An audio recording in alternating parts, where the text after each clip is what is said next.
So thank you, everyone. You can see that we cover a pretty broad range of folks who are telecom diehards and activists and public officials who all really share the, I think, the common goal of building the capacity of BT so we can best serve the community. And the question really is, what shape will the future take? So without further ado, I would like to introduce Christopher Mitchell. Christopher is with the Institute for Local Self Reliance. He has been following municipal telecommunication systems for a decade, at least. Close. Yeah, and has been also watching BT as an example of what is happening across the country. And Chris is going to talk to us about what's happening across the country, how BT fits into it, some options and alternatives for us to think about, and I'll let him say the rest. Thank you so much for coming. Absolutely. Through that. All right. At one point, I could claim that I was the most knowledgeable person about BT outside of Vermont. Now, thanks to Gary, I'm not even the most knowledgeable person within Minnesota, arguably. So, thank you for that. It is interesting driving through Vermont coming up here from Massachusetts because in many ways, Vermont and Burlington really embody the kind of world that the Institute for Local Self Reliance wants to live in, with a lot of independent local businesses and community-focused institutions. So it's really nice to be here. I'd been in southern Vermont a number of years back, but it's nice to get a more rich experience. I'm going to talk about a number of things, and there's going to be an opportunity for discussion where we can really, I think, flesh out. Otherwise, if I talked about everything I wanted to talk about, I'd be up here for 3 or 4 hours and probably have 2 people awake at the end. But I do want to make it clear at the start that I'm not here to bash the incumbents, to talk bad about Comcast. I was actually just on a call with a reporter 2 hours ago talking about how I was disappointed to see that I probably would not have Comcast service anymore in St. Paul because they're going to be spinning the company off to Charter, which is a company that, like Comcast, is a massive cable company that I think does a poor job of serving customers. Just so happens that Comcast does a better job than Charter with a rather low bar there. And I think it's a reminder that we don't really control who serves us when it comes to this essential utility. I'm going to take service in St. Paul from whatever cable company's there because they offer the fastest service. And it's incredibly difficult for anyone to compete with them. Around the country, we've seen local governments being able to compete in a number of cases where they've tried to, because they're willing to spend a lot of years where they're losing money, and then eventually they break even, and then they begin making money, ideally. But it takes a long time because Comcast can temporarily lower their prices. They can engage in a variety of maneuvers to make it very difficult for competition to emerge. And this is why we believe private sector competition for these types of services is basically impossible. It's really important then to look at alternatives. And I think BT Fiber, Burlington Telecom, I'm just going to stop with the abbreviations. In fact, as I'm speaking, if I use any abbreviations that are unclear to you, you should raise your hand or just look confused, and I'll do my best to clear it up. But it's really important to keep these sorts of, this level of competition when you have a local competitor that is willing to engage in the community, that's going to be a part of the community, that you can make sure remains a part of the community. It's incredibly important. And here I think there's an opportunity to thread the needle. There's a real challenge due to the history. I'm not going to spend a lot of time going into that history, but it's something that we can discuss later depending on how people want. But one of the things that's important is to look at some of the real leading lights around the country. Chattanooga is all over the news because of their fiber network. I think it's the best place in the United States to buy internet access and cable services and that sort of thing. Majority of Chattanooga residents agree, by the way. They're taking service from them. You can get a gigabit for $70 a month. You can get very fast internet service. I think the slowest rate they have now is up to 100 megabits a second, which is to say that if you want really slow internet, you could go with Comcast or AT&T. But if you want something that's really fast, you could pay the same amount to Chattanooga, and the city will provide service through the Electric Power Board. And the interesting thing is that Chattanooga built their network about 5 years ago, launched it 4 years ago this month, actually, I believe. And around that time, a lot of us were looking at Verizon Fios.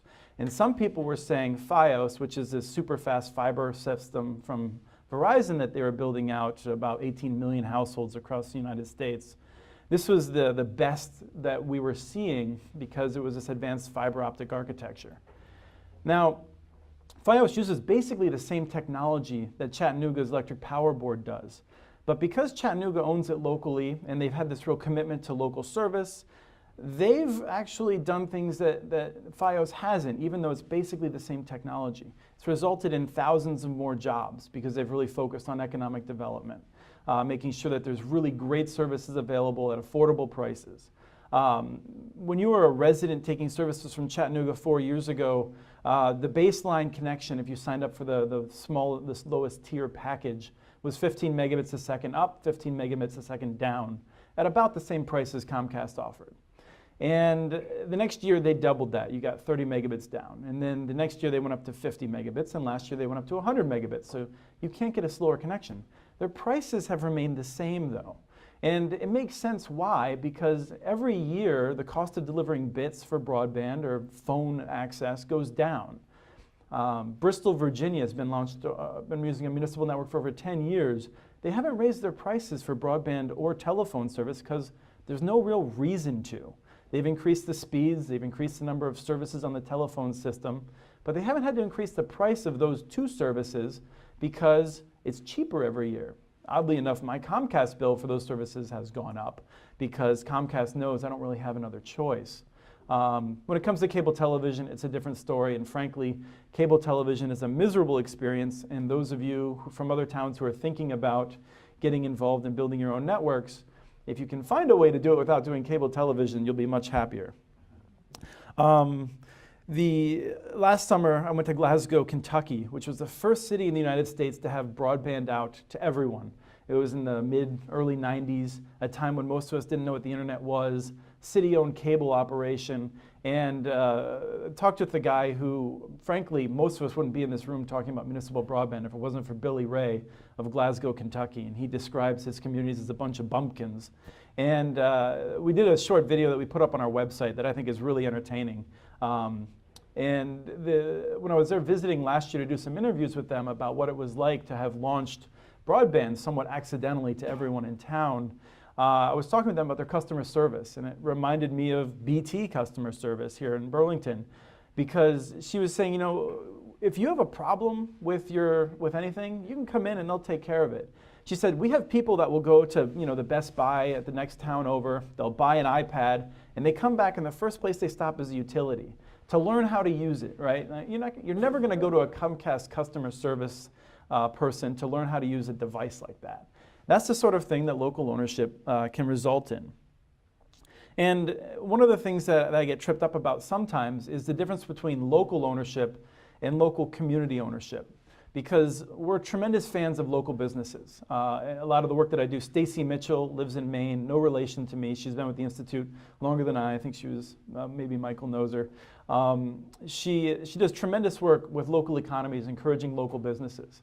But when it comes to telecommunications, which I believe is an essential utility at this point, we have 100 years of history with another essential utility, electricity, of seeing how Wall Street interests have an interest to consolidate ownership and then jack up rates as high as they can.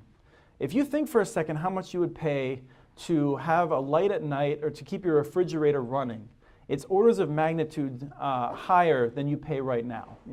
7, 10, 15 cents, depending on where you are in the country, an hour to run your refrigerator is pretty remarkable. And that's because we've had this idea that we need to keep control of those sorts of rates. So there's this interest in Wall Street of consolidating power on essential utilities, knowing we would pay far more than we do right now. It's one of the reasons our bill goes up every year for the privately owned cable companies.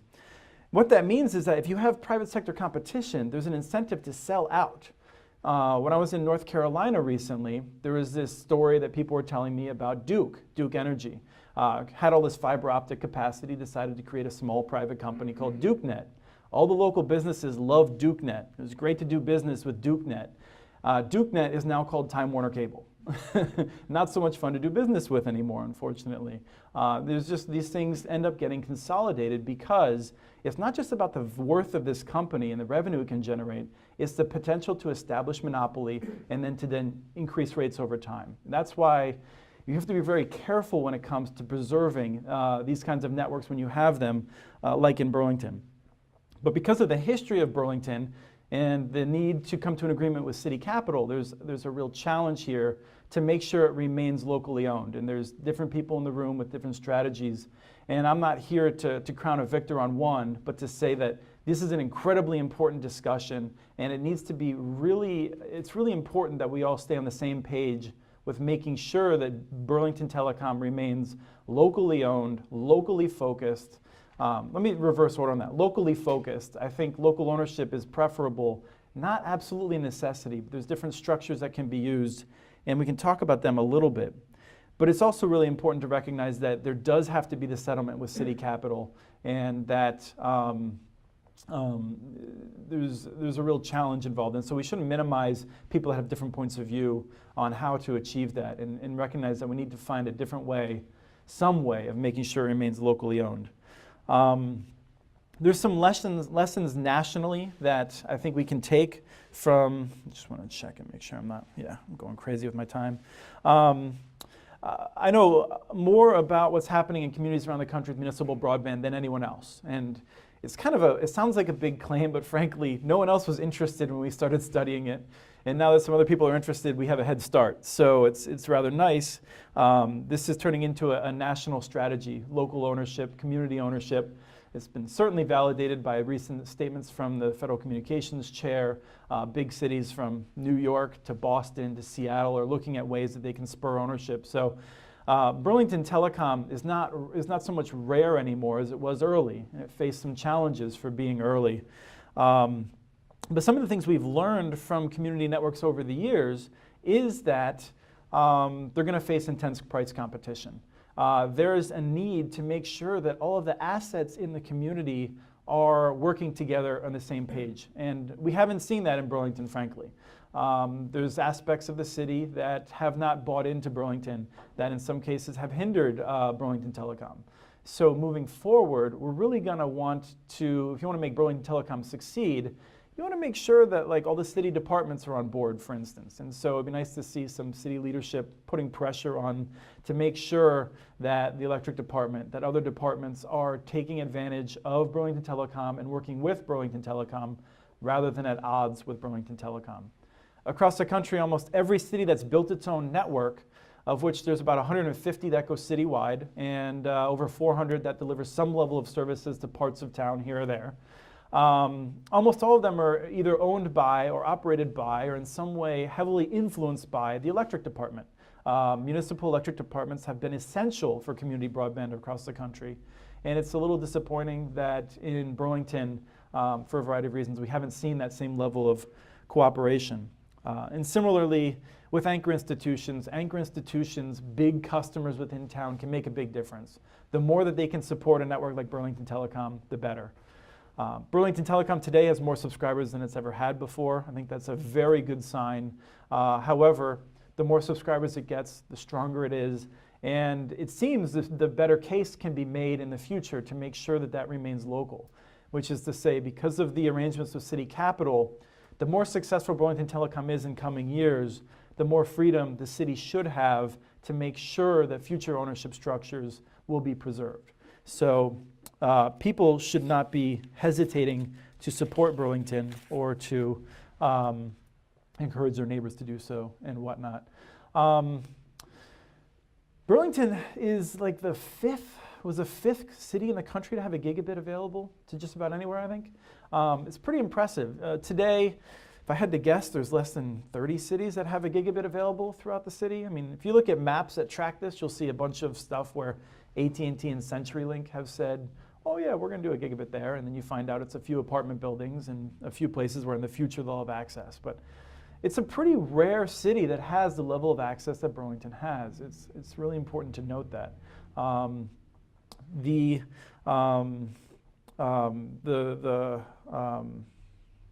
to think of what to narrow down now. Well, let me just go on to a couple of the things that I think are important with lessons from around the country. In general, municipal broadband has been successful. Over 400 networks, the vast majority of them are doing very well financially. I think what that means, though, is not that they're contributing a lot of money to the general fund. You look at Spanish Fork, Utah, which is a network that was built 10 years ago, 15 years ago now. You look at down in Thomasville, Georgia. These are networks that return something on the order of $1 million of their net profit to the community. That's an anomaly. Those are rare. I would not expect to have that kind of outcome. Most community networks have resulted in a situation where the community is not subsidizing the network in any way. The network is paying for its own rate. It's making some contributions to the city, the general fund, and payments in lieu of taxes, the famous pilot arrangement. And it's generating local jobs and creating benefits in the form often of lower telecommunications bills for residents. That can be on the order of, for a city like Burlington, it wouldn't be odd for $1 million more to be in the pockets of people locally than would otherwise be if there was no locally owned network. So those are the sorts of benefits. I mean, really, if you're looking for the best thing that Burlington Telecom can be in the future, it's a situation where you have more local jobs, more local industry because of the kind of connections that are offered. People pay less in general, and the city has a slightly better financial position because of the network than it otherwise would. But it would not be appropriate to build a network to just try and throw off cash to subsidize other services and that sort of thing. A network manager that I respect greatly from Wilson, North Carolina says, if as a local government you want to just diversify your revenue streams, build a landfill. This is not something we recommend at the Institute for Local Self Reliance. However, I think the advice is in general the correct direction, which is to say Burlington Telecom is never going to be about generating a lot of money. It's going to be about generating benefits for the community and ideally providing the kind of connections in Burlington that you can't get in most other cities around the country. I think that municipal ownership is going to be difficult in the future, and so I want to just spend a minute talking about other options that I think involve community ownership. We talk about community broadband networks more broadly than municipal networks. So you think of community broadband networks, a couple different kinds of them. One is a municipal network. Another is a network that's owned cooperatively. In the Midwest, we love these sorts of things. We've had them for many decades. I'm sure there's plenty of co-ops throughout Vermont that you all are familiar with. It's very difficult to start a new one. The folks from Keep BT Local know that better than anyone. But the co-op structure is a tried and true method of operating infrastructure like this. Telephone networks have long been co-ops throughout a lot of the country. Many of them are investing in fiber. In Sibley County, Minnesota, we are seeing a new co-op be established. But historically, it's very difficult to establish a new co-op to build this kind of network without some government support. So there is a challenge there that I'm not going to minimize, but I have to say that when it comes down to getting community support for raising capital and understanding the value of a cooperative, Burlington's about the best place in the country to be trying to do that. So, if I was in Miami, I don't think I would be saying this was a viable option for them.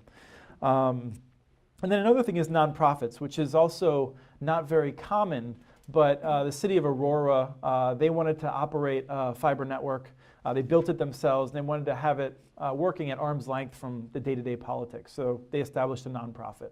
And we're in the midst of researching that, but there are some nonprofit approaches that have been successful where the goal is that you have a number of representatives from the community representing key anchor institutions that are going to make sure that that network does not turn into a Comcast network in the future. It doesn't sell out. And so there's a couple of different arrangements that are possible as well that the community can be exploring over the time that we have. We have in the order of 2 years to be figuring out an alternative, somewhat less time if we're going to be making some legal requirements through the Public Service Board. But there are other options, and there's a lot of hope. And most importantly, there's a real reason to work hard at this. I was joking earlier. It's a joke in bad taste, which people who know me won't be too surprised at, which is to say that we have the great misfortune of living in both a country and in this area where we can influence the local government. we're not in North Korea where we have no say over how our lives are run.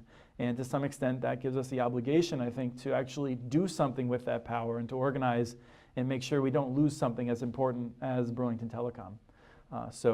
With that, I think, wow. I'd like to go to discussion, and I don't know how we want to handle it. Do you want me to call on people, or do you want to? That would be great. And then Jackie's just going to bring the mic so that we can hear you. So if you don't mind, she'll be over here with it. Thank you. Hi. What I'd like to talk a little bit about is the notion of a private not-for-profit company, Right. No, it's actually for that for the camera, I believe. It's not for the PA system. Okay. So if you want to, Okay, yeah, if people keep their questions somewhat brief, I can repeat Okay. them, or else you can shout them. The idea of a private not-for-profit company for Burlington Telecom instead of just a co-op, the difference would be that some of the larger entities in the city, like Fletcher Allen, the university, and even GE Medical out on Shelburne Road, could participate then, at least for the fiber optic parts. And the model that this comes from is actually in St. Paul District Energy, where they have 85% of the downtown of St. Paul is connected to a district heating system and a district cooling system. And it's a private not-for-profit that was actually started by the city. But the owners of the customers of the system are the ones that own it. And anyway, that's my comment. Right. I think I'd rather just see if there's other comments rather than commenting. I love District Energy. They've done wonderful things, and they also have fiber optic systems as well. We're trying to do that in Burlington now. Excellent. There's a question. Bradley has a question in the back. And actually, I just should say that one of the things that I loved learning about was Burlington when it was faced with building an electric power plant in the 80s, I believe, decided to focus on energy efficiency, and boy, was that a smart decision. There's a real history of some forward-thinking investment in this town.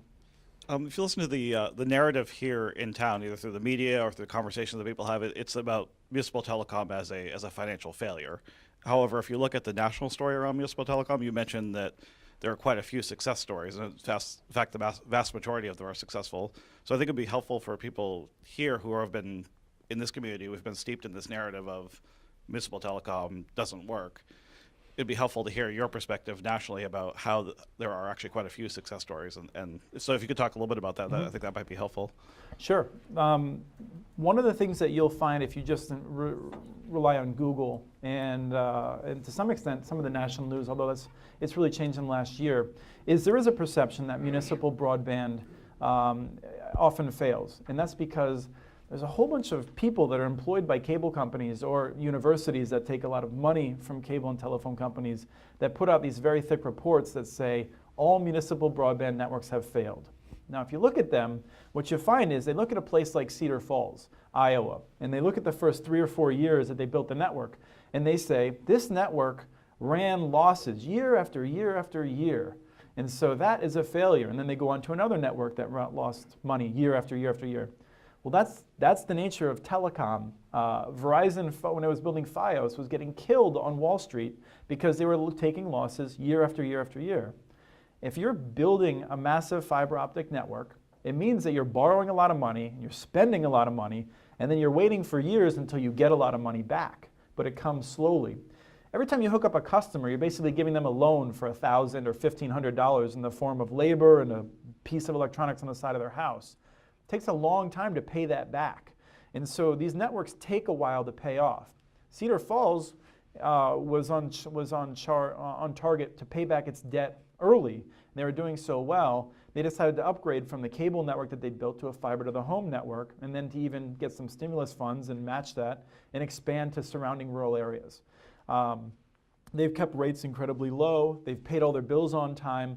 That's a financial success. But when you look at the coverage of it from a number of organizations with neutral sounding names like We Love Freedom organization, you'll find that they claim that these networks are failures. We're in the midst of this big situation right now where 2 cities, Wilson in North Carolina and Chattanooga in Tennessee, both face state laws that limit their ability to serve their neighbors.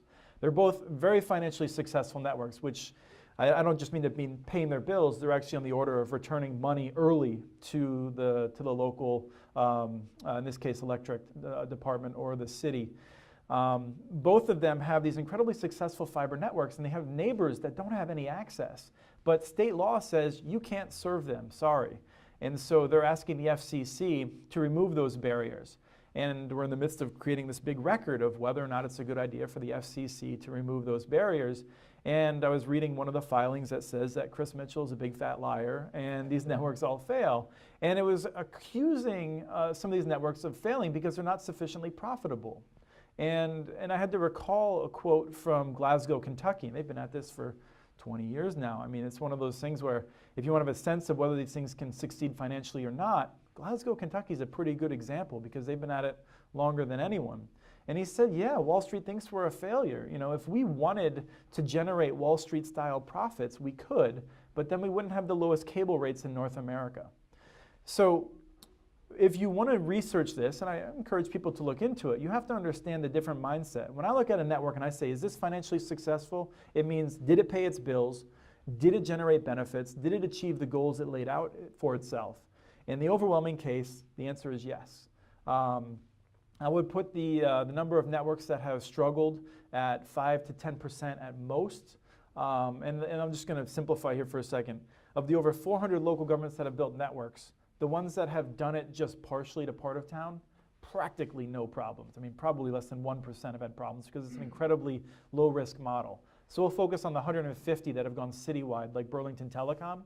Of them, some have had struggles, and they've had to change their business plan, change their management, and correct it. But in general, I would put the number at less than 5 or 10% that have actually struggled. And unfortunately, Burlington Telecom is one of the biggest examples of the worst struggling. And it's one of those things that's been called a failure. And I think failure ignores the fact that you still have another 10 or 15 years minimum useful life of a lot of the assets that have been built. So in another 5 or 7 years, if you all work hard and you structure this correctly, it's distinctly possible that people will just be talking about how you have this great system and will have totally forgotten all the headaches you've gone through over the past few years, because that's the nature of infrastructure.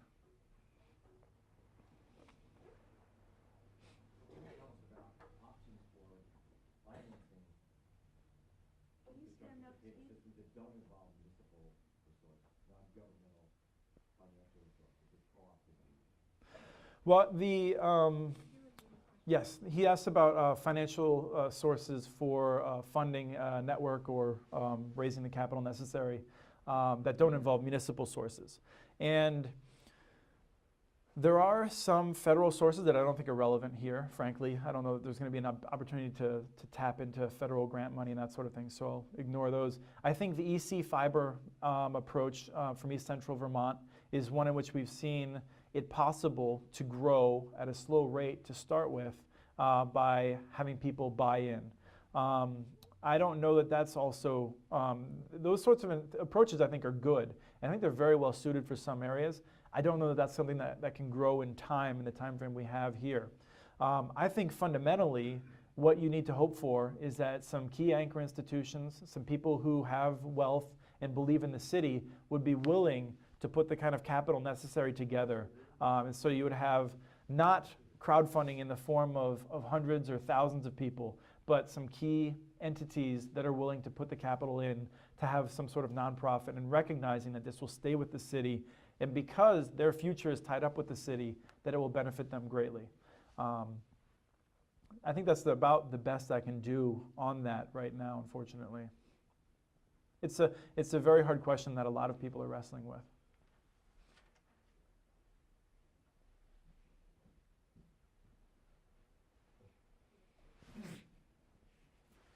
Do you think that when Burlington Telecom is sold and there is a local element involved in the sale, would that be a detriment to the transaction?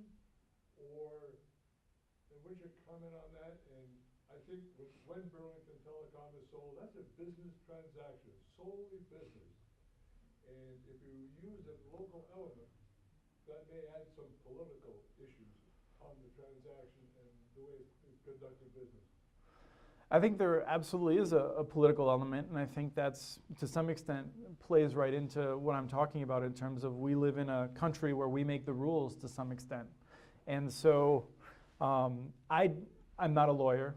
I'm not sufficiently familiar with the city council to give a legal opinion on how it would impact it.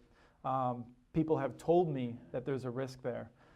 For me, I look at it and I recognize a couple of things. City capital really wants to make sure that Burlington doesn't end up with this. And that's city capital's approach. I think the people of Burlington, people in this room certainly, want to make sure that it stays local and controlled locally. This is where you get into, I think, threading the needle, into some cases figuring out the negotiation. I'm not sure how to answer your question based on my knowledge, but what I would say is that people of Burlington make the rules. The city put in $17 million. There are a number of different reasons and logic that the city can say, we want to make sure that this is not just a matter of selling the network off to the highest bidder. And my understanding is right now, the worst case scenario does not involve simply picking the highest bidder, which I think shows a lot of promise. I think from what I understand, the people on the committee, the TCAB, they sound like they understand the value and they're going to work hard at it. Other people recognize that, Wall Street interests, I just want to say, the mindset of figuring out how to make the most money finds ways of subverting those good intentions sometimes. And so I think the conflict here is between those who say, we need to make sure in law that we have some sort of mechanism to ensure that absolutely the city has some way, the community of people has some way of making sure BT stays local, and other people who say we need to trust the people who are going to be making this decision to make the right decision and then find a good buyer for it. In general, I'm for structural kind of approaches. It makes me feel better. And so I would be pushing for having some sort of right of first refusal or that sort of thing. But I would not let that derail the city capital arrangement, because fundamentally, Burlington Telecom can only succeed if we get city capital out of the picture.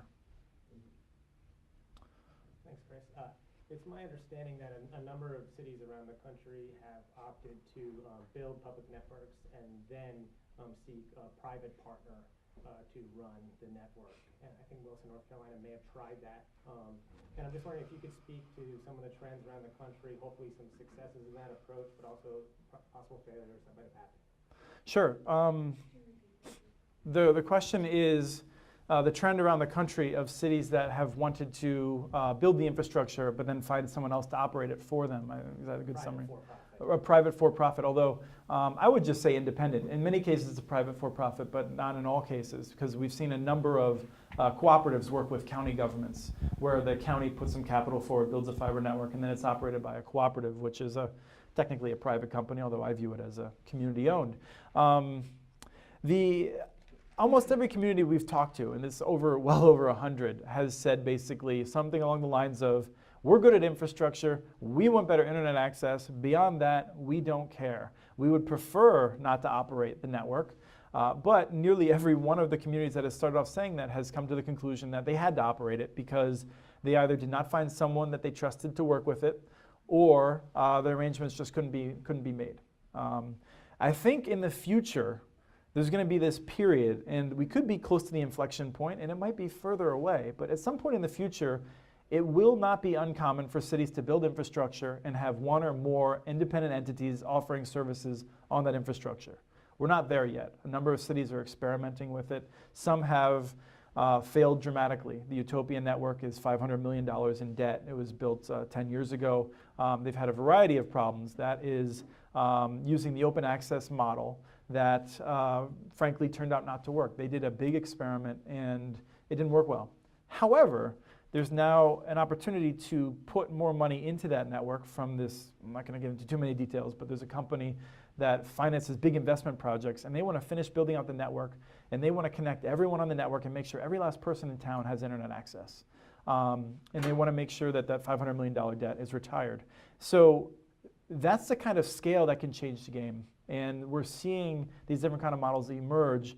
But what we're lacking right now is a lot of service providers that we can trust. There's some, HBC with Gary Evans, formerly, has a good record of working with communities. There's a number of other small companies. Sonic.net in California does a great job of working with communities. So there's some of these companies out there. We don't have enough of them yet for that kind of approach. But I do think that that would be the kind of model that if either a Keep BT Local or a nonprofit were to buy the network, I think in that time it's distinctly possible you would find ISPs that you could work with. And in fact, just down in Massachusetts, Crocker Telecommunications, I think is the name of the company, is working with a city called Leverett. And it seems like they're having a wonderful partnership. We'll see what happens when they launch services later this year, but they're bringing a gig to everyone in a small town. And that could be the kind of thing that changes things in New England.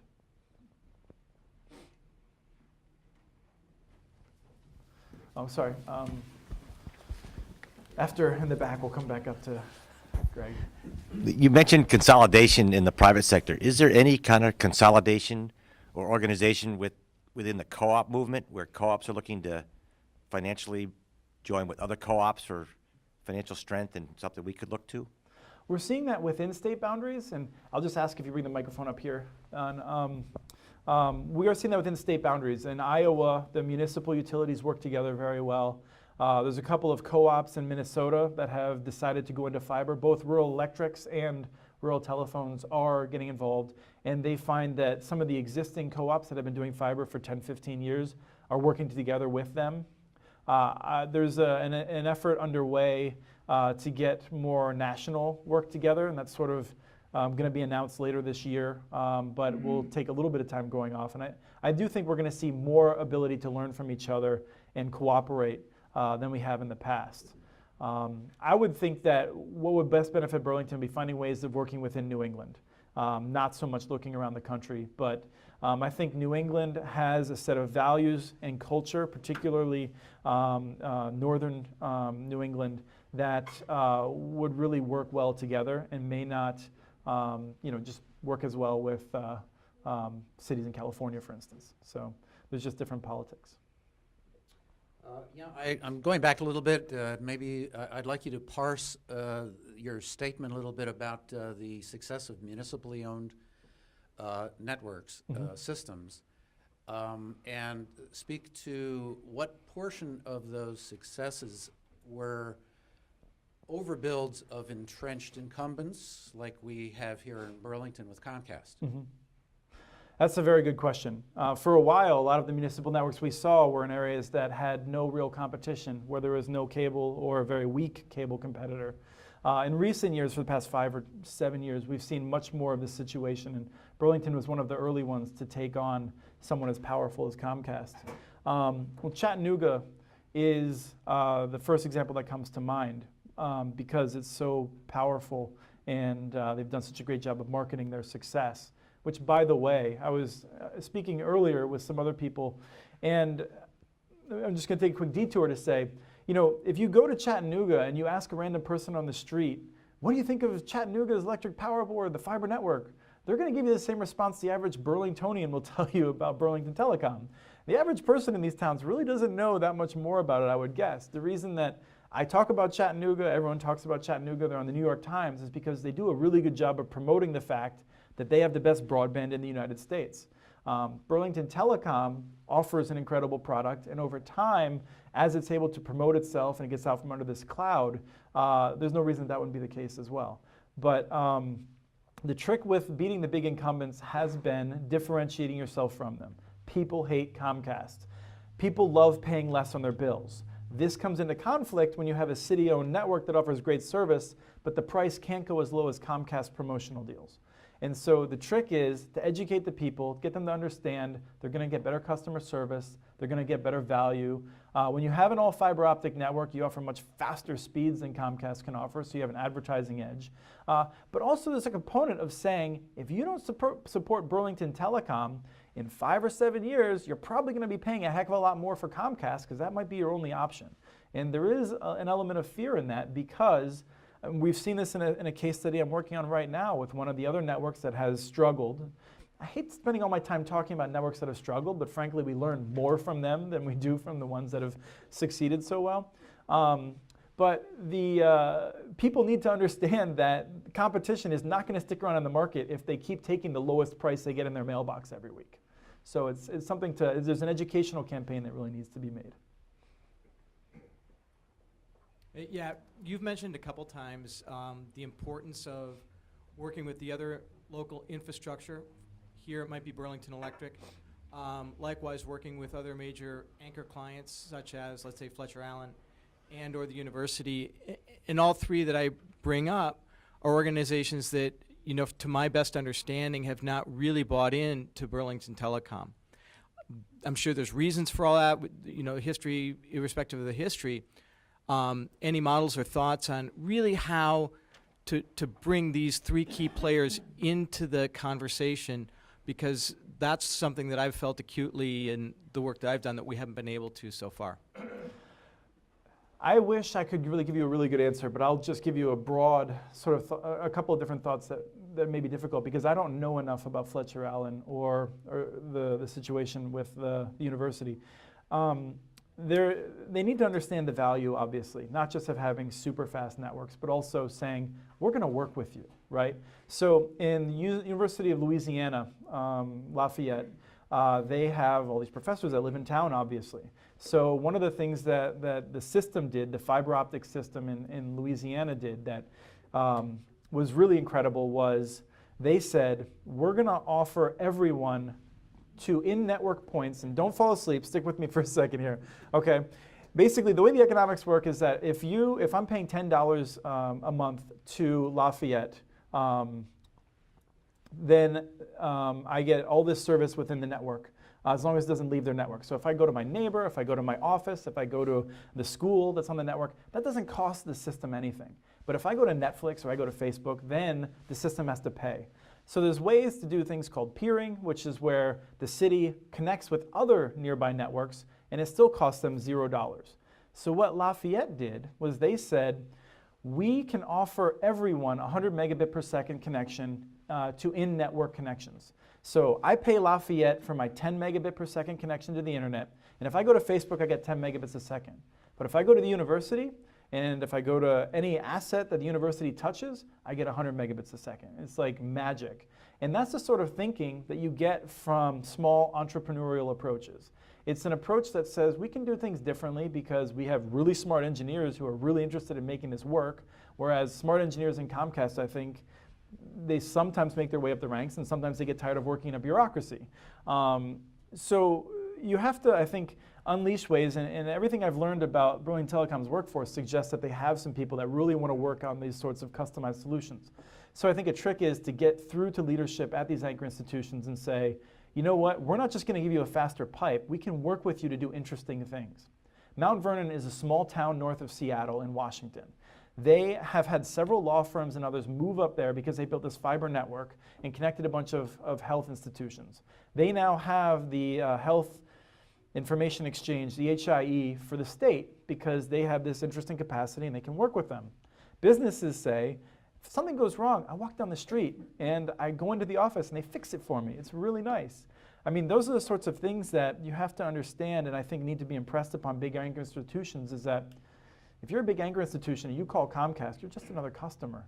But if you're working with Vermont, with the BT, then you have more options and you can work with them on custom solutions. I would think that there's tremendous possibilities for doing telemedicine type stuff, for doing all kinds of health related information type things.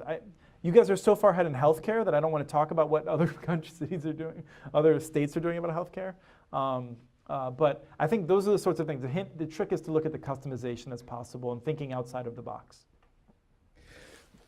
Certainly, early on in the Burlington Telecom's problems, there was a political component within city government as to why there might have been such a big story out of this, right? I'm curious, in the places where telecom has succeeded, what kind of local support and advocacy on the part of the local politicians has there been, and what would you suggest in terms of what is needed here in order for it to succeed? It's a good question. right, because we're working on this national issue of raising support for the FCC to remove barriers that are unique to municipal networks in North Carolina and Tennessee, we've been reaching out to community networks around the country to say, will your leadership pass resolutions? Will you do this and that?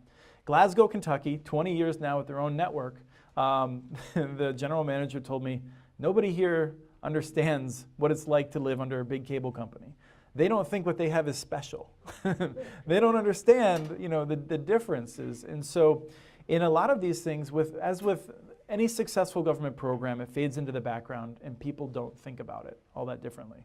Now, in areas like Chattanooga and a number of other areas where they've built these super fast networks that are unique in leading the nation, local elected officials want to get on top of it because they see that this shows that they're good leaders and that they know what they're doing, they're investing for the future and that sort of thing. So there's a phrase that some local elected leaders and nationally, they're always looking for a parade to jump in front of. And so a number of these municipal networks have been parades that have had local leaders jump in front of. But in some cases, I do think we've seen leadership that has said to city departments, work together, figure it out. We're not going to, the famous Lincoln quote of the, divided house cannot stand. That's what we're looking at here. And I think you need to have some sort of pressure to make sure that when you're doing something as challenging as this, I never tell anyone this is easy. Everyone that I've talked to says this is hard. The general managers who run these networks rarely get a lot of sleep. They're working all the time. They're generally less staffed than they should be because it's very difficult to keep the numbers working if you're actually staffed up. And so it's very hard work. And I think the reward comes from being successful and believing in the town. But to answer your question about the local leaders, I think you have to inspire people and remind people why this is important for the community, if that makes sense. But a lot of these networks, there's a real mix in terms of whether there's a lot of grassroots support or not. In Chattanooga, incredibly well-run utility. They came up with the idea and they took it out to the people. People loved it. Local businesses went crazy. Big businesses in the area went crazy. Other places, it was a real bottom-up phenomenon. So there's all kinds of variety.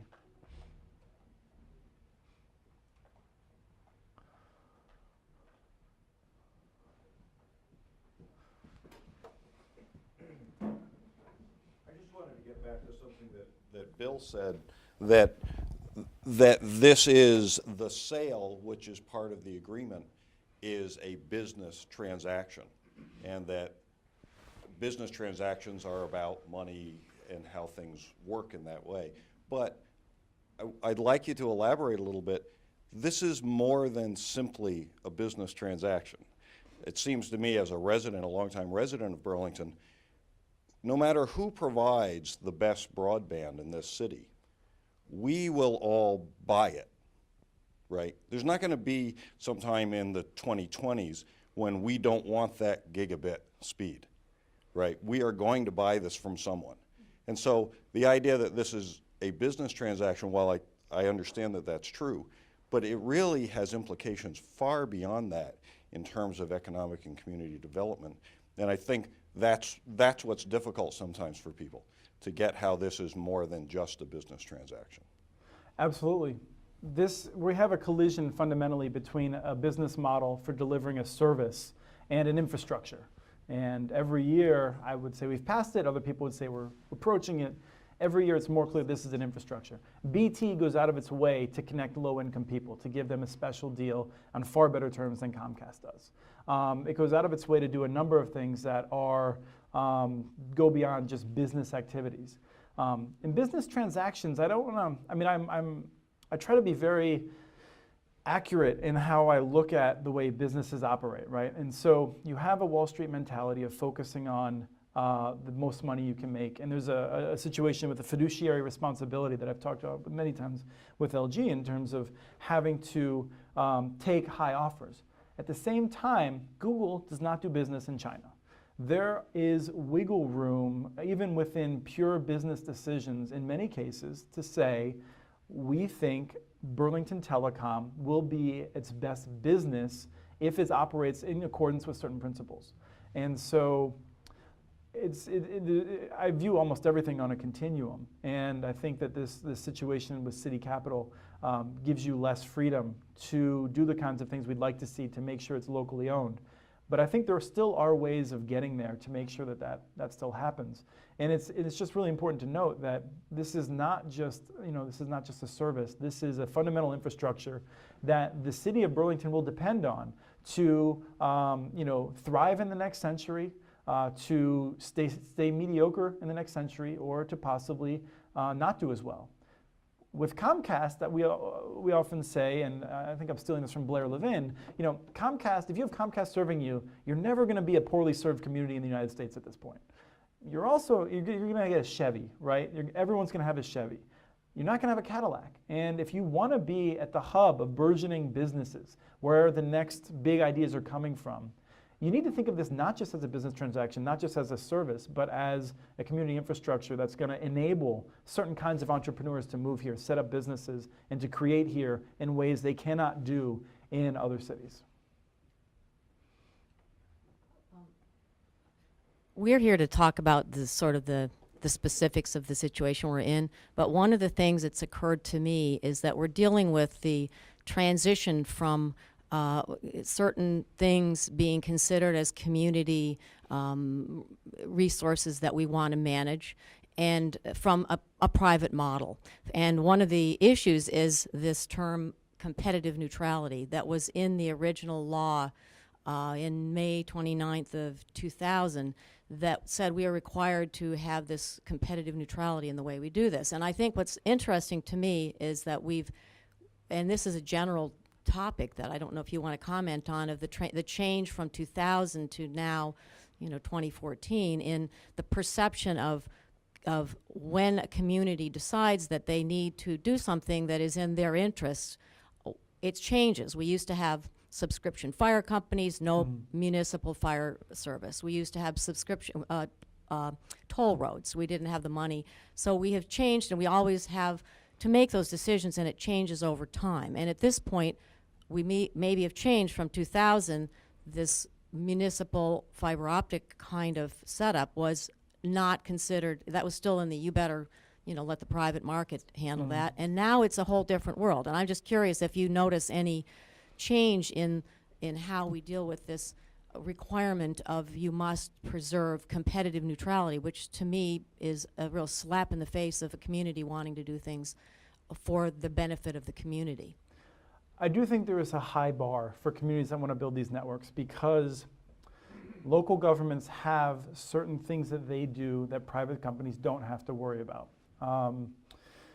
One of those things is managing the rights of way, typically, for instance. And so when you talk about competitive neutrality, which is a question of how we deal with if I understood the question correctly, the idea is basically the city of Burlington, even though this is an infrastructure, it cannot do things to run Comcast out of business. It can't basically abuse its power as a local government to make it harder for Comcast to do business in favor of Burlington Telecom's own service. And I think that's important. At the federal level, we have embarked on a policy of believing competition is a good idea, in a particular kind of competition where each cable company or telephone company that wants to serve customers has to build its own infrastructure. That's not for us to say in this room, unfortunately. We're living in a world in which the states and the federal government have made certain regulatory decisions. And so within that context, I think Burlington needs to figure out how, I think, with the deck stacked against it, to succeed. And many cities have figured out how to do that because they've recognized that by branding themselves as local, providing unique services, making sure that they can provide custom solutions that others are not willing to do, that they can provide a service provide a service with it paying for itself, even in competition with a Comcast, where Comcast can lose money in Burlington year after year and subsidize that with profits from the nearby suburbs. So, that's the issue of competitive neutrality as I understood it in the law. And I think it's really important to say that no one is advocating anywhere that cities use their power to make life more difficult for incumbent operators to operate, which I don't think you were getting at. But it's an issue that's commonly raised as a red herring when we talk about municipal action. But it goes to the fact of preventing the community from investing it upfront. It goes to the requirement that that the community cannot invest in the municipal funds in building up that structure, and so it's almost Right. a kiss of death if you cannot do an investment, because then you're that's competitively not neutral. Right, That's so, what I was getting at. Is okay, so that makes sense. I'm sorry I misunderstood that part of your question. Well, the issue is Putting this, those- is that Comcast would argue, and other private companies argue, that cities have this untapped, this inexhaustible source of taxpayer dollars that they can use to compete, and that would not be fair. If that was true, that would be accurate. It would not be fair to compete with a private company with an inexhaustible source of funds. That does not describe local governments. There's several city council members in the room. I wonder, how many of them think that they would be reelected if they raised taxes as frequently as Comcast raises rates.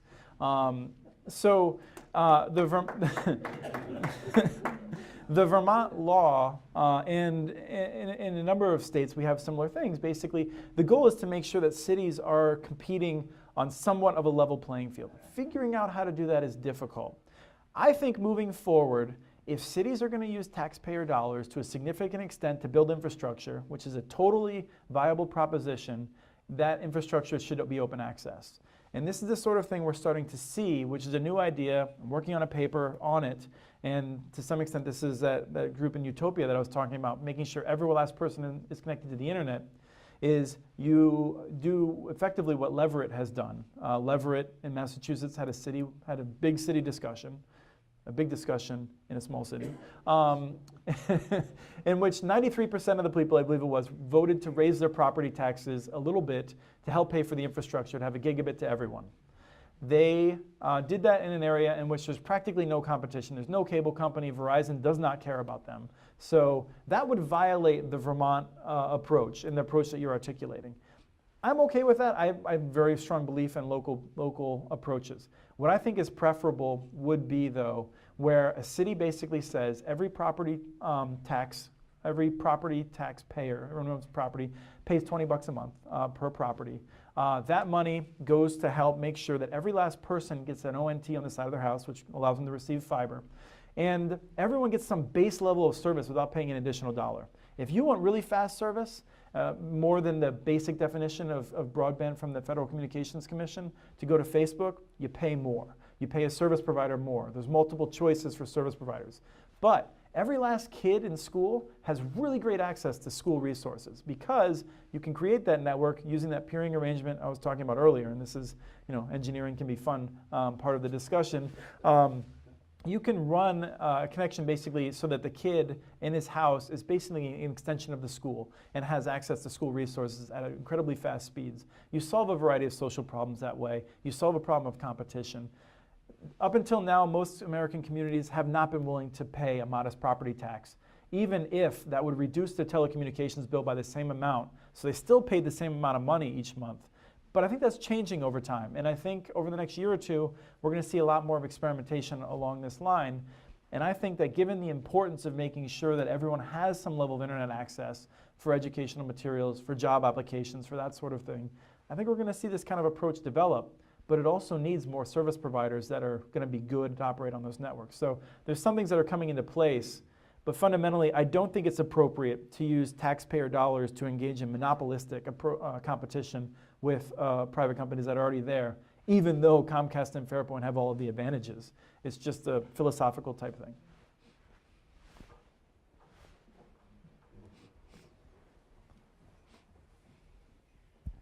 Thanks.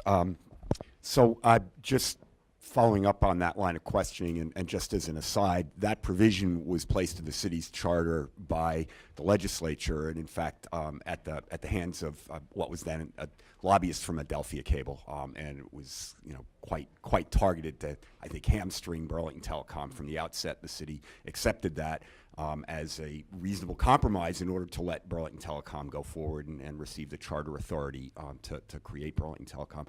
But I guess following up on your comments just now, maybe could you talk a little bit more about how municipalities that have invested in their own systems, how they look at the return on those investments, where they see themselves getting that return, broadly in terms of the economic development future of the city, but maybe even more specifically, do they, have some of them gotten arrangements where they receive a specific dollar rate of return, and what are some of the benefits that they see that they're getting for their investment? Cities are bad. So a question for those who didn't hear it was, how do cities see their return in many of the municipalities, and how do they calculate it? Cities are generally quite bad at really measuring what they've done and explaining to the public what they're good at. I can say that because my wife worked on the budget of Minneapolis for 5 years, now works for the state of Minnesota in management and budget. So we talk regularly about how governments are often bad at telling these stories and justifying things that they do, even when they're wise expenditures. We've tried to put numbers to it in general. And what I'll say is that most local governments have built networks historically for economic development. They've built networks to lower prices, to give people a real choice. They've done it to increase educational opportunities. And the second that network gets built, the natural inclination is for everyone to measure it on whether or not it's profitable. That's what happens, right? It's year 2, we're losing money. Year 3, we're losing money. And this was forecast. Everyone knew that it was going to happen. But when it actually happens, then there's pressure on the elected officials and people are upset. And then there's a question of, are the benefits going to arrive? There are some communities that have measured. I mean, if you have a business that comes and says, we're going to put 350 jobs in this town, and they're very high-tech jobs, and we would not have considered it without the fiber optic network, which is basically what's happened in Lafayette a couple of times in Louisiana, I think that's a pretty good indication. That makes it really easy. But that's the oddity. A lot of communities have built great networks, and they don't have a Fortune 500 company coming to build a town there, build a big investment there. And what happens is local businesses do better. And so there's been some surveys, a guy named Michael Curry with SNG, which is SN Group, Strategic Network Group. He has done a number of these studies where he goes in and he actually investigates, does interviews with businesses to try and figure out how much you can attribute their growth to benefits from the network. It's hard to do, frankly. We've done comparisons, and some of the towns in Iowa do a very good job of comparing their rates in town to nearby rates from the same cable providers. And you have a town of 10, 15, 20,000 people finding that they basically have an extra $500,000 in their pockets at the end of the year just from the competition. The network's paying for itself, so that's $500,000 in free money. I was looking at, in Minnesota, we have these communities in which they were told 15 years ago, 10 years ago, by CenturyTel, which is now CenturyLink, we are never bringing DSL to your town. You've got a tiny little town, and these are the kind of towns not unlike here in Vermont. And so they ultimately found a way of getting this fiber network to expand to them from one city that built a fiber optic network, expanding to others, which, by the way, is tremendously important. Burlington Telecom will do so much better if it can expand into nearby areas. And the nearby areas will do so much better if they have this fiber optic service from Burlington Telecom. So that's incredibly important. But the point is, in these towns, for instance, there's about $200,000 of savings per year just because they're now calling each other locally rather than doing long-distance calls to each other. What we do is we try to figure out the difference between what people are paying and what they would be paying, and we add it all together based on the approximate number of subscribers, and we come up with that number. You look at the service to city buildings, and we did this calculation for Burlington a number of years ago, and you find out that the city of Burlington is saving, I don't remember what it was, but it had at least 4 zeros behind it, in terms of what it would be paying to a Fairpoint to get gigabit connections to different key city facilities. There's places like in Lafayette, they just put 200 sewer lift stations on the fiber network. Probably would not have done that if they were paying Cox or AT&T the kind of money that they want for each one of those connections. They did it because they can afford it, they can do it at cost. And frankly, it's not that expensive, it's just that AT&T and Cox are used to charging a heck of a lot of money for something that doesn't cost them a lot to provide because they can. So the answer to your question is most cities don't do a very good job. There are some ways, but fundamentally, I don't know how to put a dollar value on 47 jobs that were going to leave town. And that was the reason the city built the network, was to keep those 47 jobs in town. And we've seen that in Kentucky with a number of employers and that sort of thing. So It's very difficult, but it's important for local governments to spend a little bit of time analyzing some of these things and putting them together so you at least have a story to tell.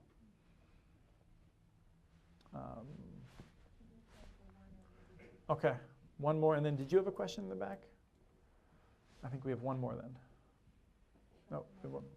Okay. So maybe just to build on this point of better quantifying actually what matters, maybe this group could actually benefit from the work of the Gandhi Institute at UVM here in town.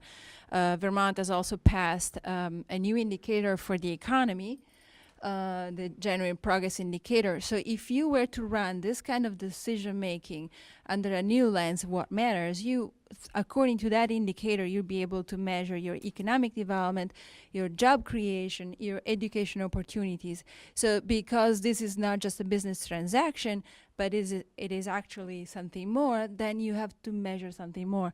So I really like that point, and you have a critical resource here in town that I would use as much as possible, and I'd be happy to connect anybody who's interested on that. Terrific. And that actually reminds me, universities in a number of these places like Chattanooga have done studies and been an important part. There's one more question from this gentleman right over here. The two of you can fight it out. What's that? Both of them? Okay, you can both go. But let me just briefly say that Chattanooga built the network after studying the electric grid and recognizing that the amount of money that they were losing for their businesses every time they had a brownout or a blackout due to a storm was in the order of $100 million. I want to just be careful and say I think that was over 10 years, so in the order of $10 million per year. So if we extrapolate that this was somehow similar, it's possible that a local economy is struggling and losing on the order of hundreds of thousands to over $1 million per year in a city the size of Burlington due to electrical service going out during big storms or something like that. So one of the things they did was they massively invested in the grid to make it more reliable. And the amount of money that they've saved by not having to roll trucks as often, by being much more accurate in restoring their blackouts and that sort of thing, has not just benefited them in terms of the economic productivity, it's made them a new hub of manufacturing in some ways, because firms can move there and save $500,000 by not having to build an extra redundant feed for stability of the power grid. So there's all kinds of other things that universities, I think, have a lot of people that can think about these things in different directions if they are inspired to. I just wondered, has anybody ever owned a business like Burlington Telecom privately and allowed it to become a public asset? Well, actually, it's not a very exciting story. I mean, it's not a very good story. In West Hartford, there's a billionaire who wanted so furious with the cable company that he built 70 miles of fiber, 100 miles of fiber, something like that, to build a coaxial cable network. And he had so many legal fights in dealing with the cable companies and to get on the poles that he actually deeded the network to the city, and they're now looking at what they can do with it. There's some companies like HBC that are a private company but operate in ways that are publicly beneficial. There's a company called X-Mission in Salt Lake City which operates on, they don't own infrastructure, but there are entrepreneurs that build these networks, and they operate not like Comcast, and they're not going to sell out. The problem is they're few and far between, and eventually they have kids that take over the system and do sell it.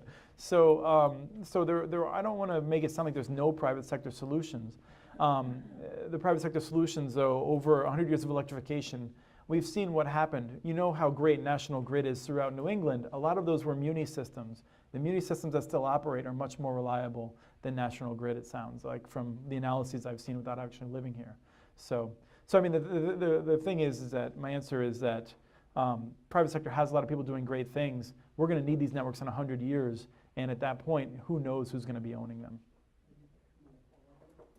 That being the case, how do you get people in Burlington to realize they're not going to get a chance to do this a second time, and that they might want to hang on to what they have? That is a good question. I mean, at this point, we have more tools now than we did 10 years ago to be able to share our story with friends and relatives. You have people that need to dedicate time to tabling at public events and that sort of thing, putting up flyers in coffee shops, having discussions.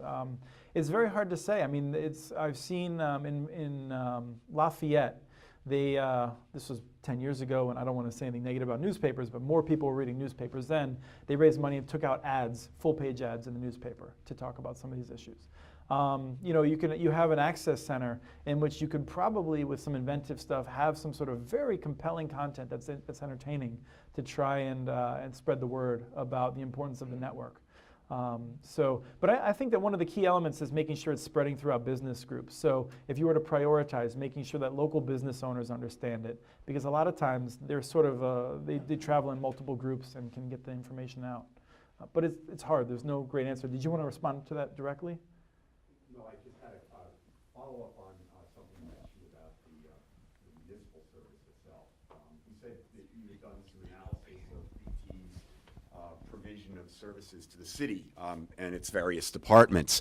I guess I'm wondering whether or not you've looked at when there's been a privatization of a municipal system, what happens to the cost to the municipality when the private corporation takes over and all those services to the municipality itself by its telecom are now provided privately. It's a very good question of what happens, and when there's privatization. I have not looked at what happens to those costs, frankly. We have not had so many privatizations that I would immediately know where to check. There's been, I don't know, in the order of 10, 20, 30, maybe probably not more, privatizations of publicly owned cable systems over the last 20 years, from what I could tell. And so, I don't know. That's a good question. I think that they would raise rates. We see this with water rates, right? I mean, when water companies buy municipal water systems, the rates go through the roof, and then people say, you can't charge me that much for water. And the answer is, you sold them the system. They do what they want with it. They own it. So public ownership is very important. My question has to do with the possible raising of capital for a potential purchase of Burlington Telecom by a local cooperative. And it just seems to me that we're considering consumer cooperative as the potential suitor. There's other types of cooperatives too. There's a level higher, which is a wholesale cooperative. And I was wondering, are there any examples, or has it been discussed that the business users of Burlington Telecom, which would be like dealer.com and who have infinitely more access to capital than a consumer section, could be the purchase and maybe have them leasing back the pipelines to the consumer section? That's a good question. I'm not a very good person to answer it. The key BT local people, I think, would be the ones to address it. Well, and that's a good full circle, because that was what Jan started with, I think. Do you want a microphone? No, I'm good. I think we're done with the questions. I think we're just, you get number one. You're the last question. Okay. I just wanted to ask. On a similar vein, like, have you ever seen a local system and maybe even local interconnections be managed through a system like Internet 2 coming into UVM and maybe EPSCoR and things like that? It's a NASA program. Is that federal money maybe assisting a local municipality through an anchor institution like UVM, perhaps? Have you ever seen anything like that? I haven't seen that. I haven't seen that really. I mean, a lot of those sort of academic institutions, they really want to, they want to keep the carrots separate from the peas. It seems like they really don't want to mingle in anything outside of what they do historically. But I think where it comes in is that in Internet 2, if they wanted, if there was an anchor, which serves big educational institutions and educational purposes, if they wanted to do some interesting pilot project, they would probably not want to build the infrastructure themselves. And so that would be an opportunity for them to lease infrastructure from BT and then to use that in interesting ways. So that's the kind of partnership I might imagine. But I wouldn't expect them to come in with a major,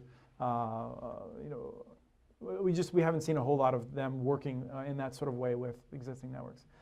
Stephen, I think, knows a lot more about this, what possible partnership there might be. Just to give to limit it to Internet 2, a novel thing in Burlington is that UVM has developed Internet 2 in such a way that every time, for instance, when we put a gig into the school, into the library, into the Young Readers Club, anything that's nonprofit into the local cloud, wherever we put it, we also put Internet 2 as well. So the two are available basically throughout Burlington in any learning nonprofit facility that we have internet into. While you have the mic, either one of you want to just make any observations about what you've heard before we wrap up? Go ahead. Well, I think the discussion obviously is interesting. It makes me feel good to see a group of people that obviously recognize the value that you have here in a system. If I had a magic wand and could have anything I wanted for Burlington, it would be to wipe out the thoughts of the past and to concentrate on the future. This is a remarkable network. And understanding that, embracing it, promoting it, and using it is certainly a way to a bright future, and I don't think that conflicts with anything Chris has said. And I would just say that it's a remarkable network, and it's remarkable that it's doing as well as it is right now, because given the state that it's been in, it's wonderful that we're still able to have this conversation, because it certainly could have disappeared already by now. You know, I could talk for hours about this, and I think for me, I have to deal with the reality and the pragmatic approach to the situation that we're in, and I do that every day. I see this as an amazing potential enabler, not only for Burlington, but for the whole region. For me, Burlington is 40,000 people in a region of 130,000 people. You can get me going off on we're in the early days of a technological revolution speech, which we are, where every aspect of our lives is going to change profoundly over the next 10 to 30 years in ways we can barely imagine. We have a major economic and community development asset here which we need to embrace and own and expand. And over the next 3 years, we're focused on that, not just for business, not just for residents, but for the benefit of the community. Anybody who knows of a way that we can further use the asset we have for the benefit of the community, we're wide open to it. Where the ownership will eventually lead, I don't know. What I do know is we're better off over the next 1 to 3 years really embracing it, really making it work for the community, really trying to see how we can use it as an engine for economic growth into the future, than we are not embracing it, because not embracing it leads to one place, and that's Comcast. Embracing it may lead to a place like an HBC type entity, may lead to us finding within the fiber to the home communities or the US Ignite communities another entity with similar values, with similar missions, who really likes what we've done and wants to partner with us. One, because they can see there's the whole greater Burlington area still to build out, and two, because they may want to learn some of the lessons we've learned or avoid some of the pitfalls we've had and actually like what we've managed to achieve here, if we manage. But we've got a 28% market share. We've got to get that share to 38. When we get to 38, we'll know how to get to 48. We've got to become more than a minority here. And we've got to take this asset as more than a local triple play, but really regard it as an asset for ongoing community and economic development. Thank you, Stephen. Thank you so much, everyone. Thank you very much, and thanks to Chris Michelle.